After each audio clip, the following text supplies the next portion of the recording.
হ্যাঁ রে চালতা, কালকে বিয়ে বাড়িতে কেমন খেলি? আরে হেভি খেয়েছি, বিরিয়ানিটা যা ছিল না, আর চিকেন চাপ, ও হেভি খেয়েছি।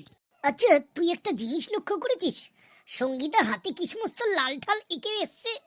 ওরে বলদ, ওটা লাল ঠাল না, ওটাকে বলে মেহেন্দি। কি সুন্দর করে মেহেন্দি পরে এসেছে বিয়েতে।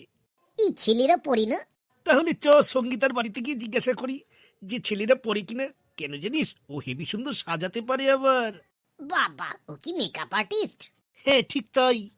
আচ্ছা, এই মেহেন্দিটা কে আবিষ্কার করলো রে? আমার দাদু রে, চ দাদুর কাছে যাই। চলো। ও কাটাপ্পা দাদু, বাড়ি আছো নাকি? কি ব্যাপার দাদু ভাইরা? একটু কথা ছিল দাদু। ঠিক আছে, আয় ঘরে আয়। আচ্ছা দাদু, এই মেহেন্দিটা কে আবিষ্কার করলো গো? মেহেন্দিটা আবার কি? এই কেলো করেছে মেহেন্দি, জানো না? আরে মেয়েরা সব ওই হাতে আঁকাবুকি করে না, লাল লাল করে। ও আচ্ছা আচ্ছা, হ্যাঁ বুঝেছি বুঝেছি। তাহলে এবার একটু বলে ফেলো কে আবিষ্কার করলো।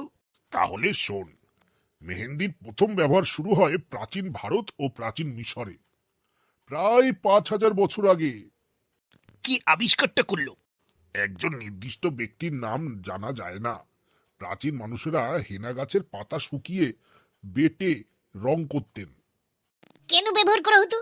হাত পা সাজানোর জন্য, শরীর ঠান্ডা রাখার জন্য, উৎসব ও বিয়ের সময় সৌভাগ্যের প্রতীক হিসাবে ব্যবহার করা হতো। তোর তো মাথা গরম। তুই এক কাজ কর, তুই সারা গায়ে একটু হেনা মেখে বসে থাক। সে তো আমি বসেই থাকবো, কিন্তু তোকেও মাখিয়ে দেব। বন্ধুরা, আমাদের কার্টুন কেমন লাগছে কমেন্ট বক্সে জানিও কিন্তু। আর ভালো লাগলে সাবস্ক্রাইব এন্ড শেয়ার করে দিও কিন্তু। টাটা।